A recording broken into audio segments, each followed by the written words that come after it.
पैतरानी IAS की class में आपका फिर से स्वागत है।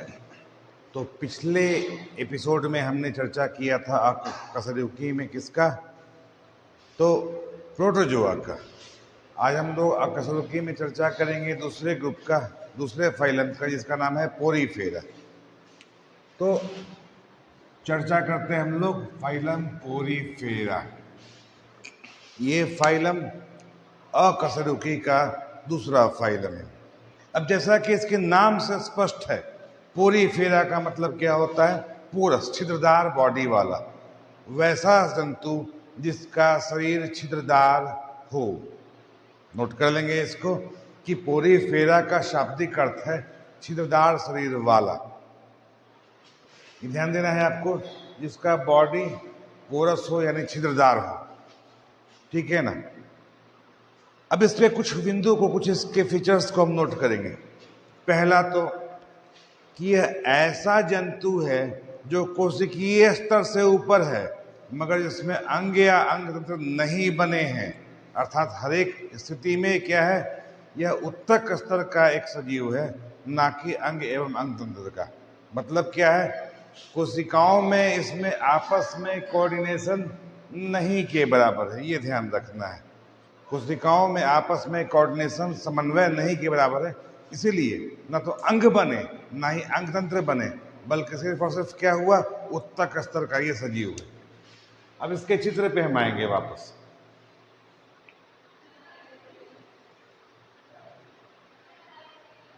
गौर करोगे इसके पूरे बॉडी में छेद होता है। अगर इसके हम चित्र की बात करें तो पूरे शरीर में इसका छिद्र होता है, और चूंकि बॉडी पोरस है इसका, इसलिए नाम इसका पोरीफेरा है।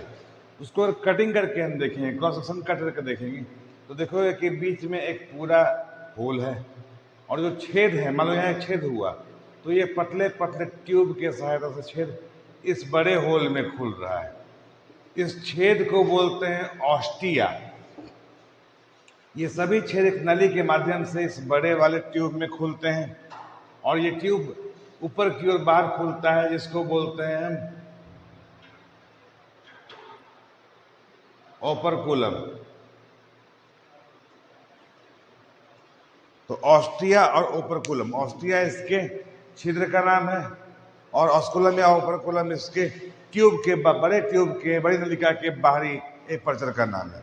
सारे ट्यूब, सारे पोर इस बड़े ट्यूब में खुलते हैं, सारे पोर्स इस बड़े ट्यूब में खुलते हैं। तो ये पानी खींचता है, सभी पोर्स से, सभी छिद्र से ये पानी खींचता है, और ये पानी फिर वापस ओपरकुलम से बाहर निकल जाते हैं।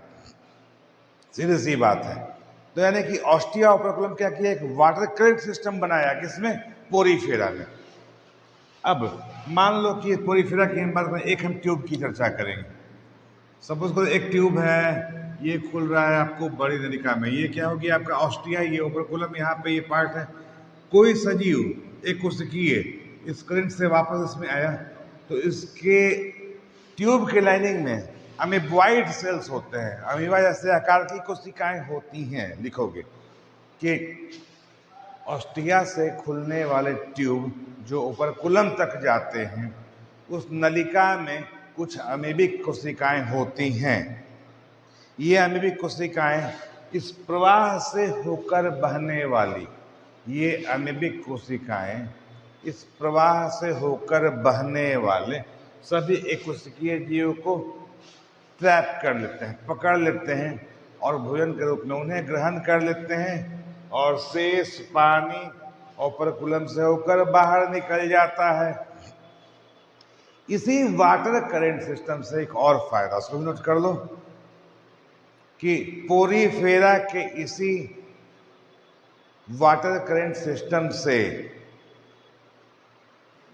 पोरीफेरा के शरीर के कोशिकाओं में एक्सचेंज ऑफ गैस, यानी ऑक्सीजन का एब्जॉर्ब होना, कार्बन डाइऑक्साइड का बाहर निकलना भी होता है। यानी कि इसमें जो रेस्पिरेशन होता है, श्वसन होता है, वो कैसे होता है? तो हर एक कोशिकाओं के जो इस वाटर करंट सिस्टम के संपर्क में हैं, ठीक है ना, उन संपर्क कोशिकाओं के माध्यम से एक्सचेंज ऑफ गैस होता था, तो ऑक्सीजन एब्जॉर्ब होता है, CO2 जल में घुल के बाहर निकल जाता है, दूसरा काम हो गया। और साथ ही साथ जितने भी उत्सर्जी पदार्थ हैं ये भी इसी वाटर करंट सिस्टम के मार्फत बाहर निकल जाते हैं। अर्थात इस वाटर करंट सिस्टम का 3 काम है। पहला काम भोजन ग्रहण करना, दूसरा काम श्वसन यानी एक्सचेंज ऑफ गैस, तीसरा काम एक्सक्रीशन। अब आगे नोट करेंगे कि प्रत्येक पोरीफेरा जलीय जीव है और खास करके खारे पानी यानी समंदर के जल में यह पाया जाता है। ठीक है, इसका बॉटम जो है, जो तल है इसका, ये सतह पर चिपका होता है। अर्थात लगभग सभी पोरीफेरा के वयस्क सेसाइल यानी स्थिर होते हैं और अपने आधार से किसी न किसी चट्टान या समुद्री तल पे चिपके होते हैं। राइट, अब क्या है जो इनके शरीर को आकार देता है? इस पॉइंट को डबल स्टार देके नोट करेंगे, बहुत इंपॉर्टेंट है कि प्रत्येक पोरीफेरा के शरीर में कैल्शियम कार्बोनेट यानी कैल्केरियस बोलते हैं उसको, कैल्शियम कार्बोनेट से बने प्रत्येक पोरीफेरा में कैल्शियम कार्बोनेट से बने कैल्केरियस कांटे जैसी स्पाइक्स संरचना होती है। कांटे जैसी रचना को स्पाइक्स भी बोलते हैं या स्पाइक्यूल्स भी बोलते हैं। संरचना भी होती है जो इनके शरीर को एक आकार देती है।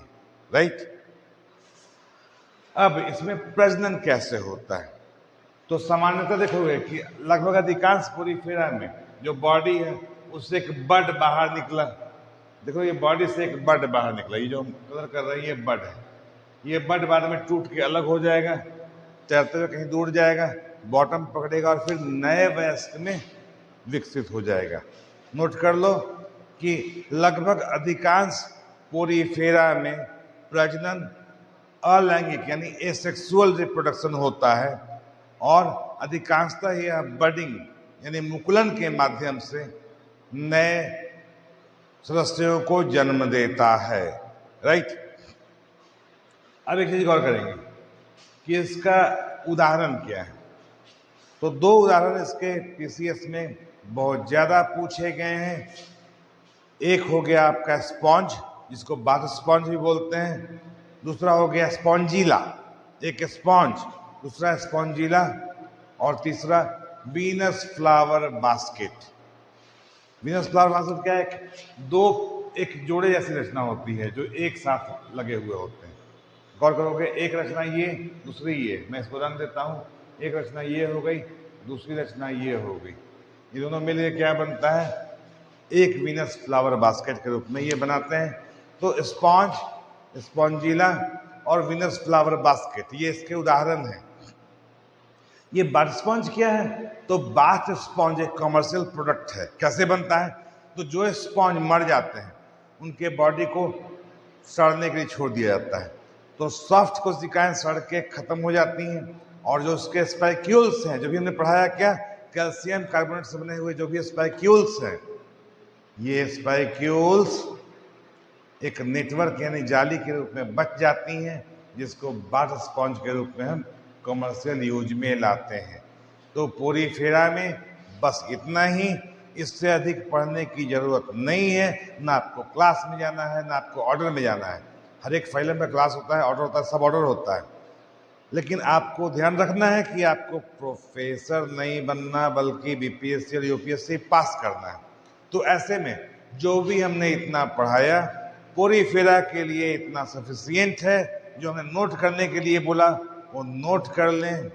और मैं नहीं समझता हूं कि इससे बाहर पीसीएस में कुछ पूछ सकता है। तो एग्जाम्पल्स भी हो गए, प्रकार भी हो गए, इसके फीचर्स भी हो गए। बस पोरीफेरा के लिए इतना ही, ठीक है ना। बाकी तो पढ़ने के लिए जी बहुत कुछ है। अगर पढ़ने की बात करिए तो पोरीफेरा पे किताब ही है। किताब पढ़ के क्या करोगे आप? तमाम कोचिंग में, कई सबसे नाम नहीं लूंगा, कई सारी कोचिंग में जम के लोग लिखवाते हैं। भैया जितना पूछेगा उतना ही पढ़ो ना। मैं फिर रिपीट कर रहा हूँ, पीसीएस क्वालिफाई करना है तो क्या पढ़ना है जरूरी नहीं है, बल्कि ध्यान रखना है कि क्या नहीं पढ़ना है ये आपको आना चाहिए। सो पोरीफेरा पहले चैप्टर में हमने क्या कहा था, पढ़ाया था आपको, प्रोटोजोआ। सेकंड में मैंने पढ़ाया पोरीफेरा, शेष फिर प्रत्येक फाइलम के हिसाब से अगली क्लास में साइंस। अब आपके टफ नहीं रहेगा। आप मेरा वीडियो देखें, सब्सक्राइब करें चैनल को। और मैं नहीं समझता हूं कि पीसीएस के स्टूडेंट या किसी भी जनरल कंप्यूटर के स्टूडेंट्स के लिए साइंस टफ रहने वाला है पूरे वीडियो सीरीज देखने के बाद। सो एक बात तो तय है, कंप्लीट वीडियो सीरीज देख लें और बाकी फिर स्वस्थ रहे, पढ़ाई करते रहें। धन्यवाद।